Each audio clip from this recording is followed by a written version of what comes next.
and welcome. My name is Meepolis, they, he, she, and today's pick is Meshandra by Iasmin Omar Ata, they, them, published by Gallery 13 Comics in 2017. Definitely one of my favorite reads of 2023. I initially picked this graphic novel up as part of my Palestinian TBR. Insert graphic here of that TBR. I will post links in the comments to the other reviews I've made thus far. Please let me know of any titles I might be missing. Content notes for body horror, eyeballs, struggling with medical side effects, drinking, rashes, unhelpful family, and low self-esteem. A fictional story based off of their own medical experience, Iasmin self-describes as, quote, an intersectional comics artist, illustrator, and game designer. Iasmin focuses on creating art centered around the themes of coping with illness, understanding identity, and dismantling oppressive structures, end quote. I've already read their other recent title, Naira and the Jinn, so look forward to that review soonish. And apparently they also contributed to the very enjoyable Be Gay Do Comics anthology from the Nib. Would highly recommend you check out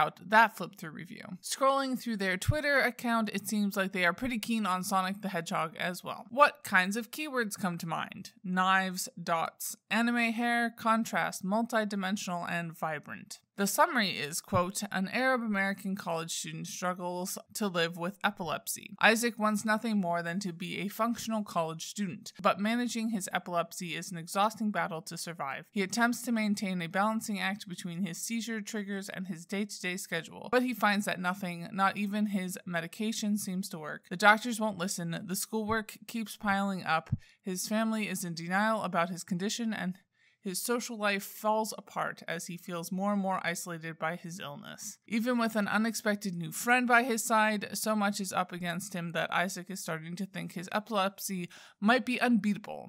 Meshandra is a boldly visual depiction of the daily struggles of living with a misunderstood condition in today's hectic and uninformed world, end quote. Jumping straight to the art, it was beautiful, it was creative, it was poppy, and expressive.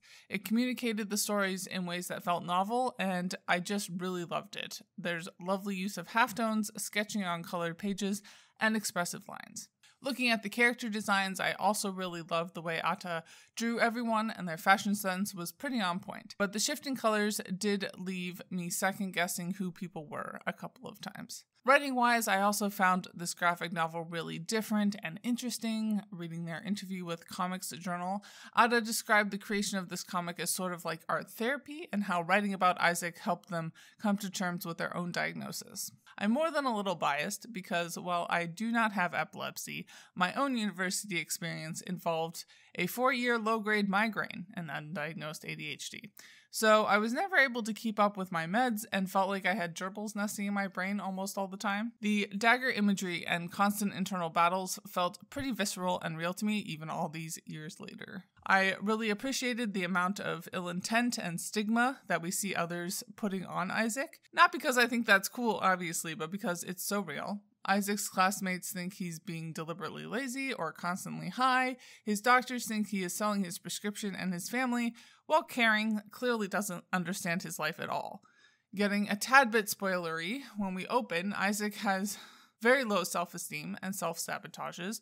He struggles to participate in community, and he assumes that everyone sees him as a burden. As the story continues on, Ata goes into a lot of emotional detail.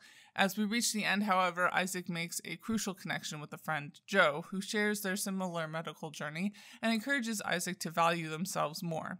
With the addition of this critical sense of disability community, Isaac is able to conclude on a more hopeful note, and we get a glimpse of what it would mean for him to feel more normal in his own skin. Looking at the intersections and identities I try to highlight in each of my reviews, disability is obviously pretty central and something we've already discussed pretty extensively. Because of the unrealistic coloration of the graphic novel, racial diversity is not super obvious. There does appear to be some racial diversity in character design. Our main character is racialized, and we do have hijabi representation. Gender and sexuality felt similarly not particularly discussed, but also not boxed into cis-hetero boxes either. Each character's gender expression felt pretty relaxed, and honestly, not pairing everyone up right away sometimes feels a bit queer in and of itself. Class felt the most off-screen. Wrapping things up, obviously I already hinted at how much I enjoyed this book. 5 stars. Graphic medicine continues to be something I'm always hungry to read more of.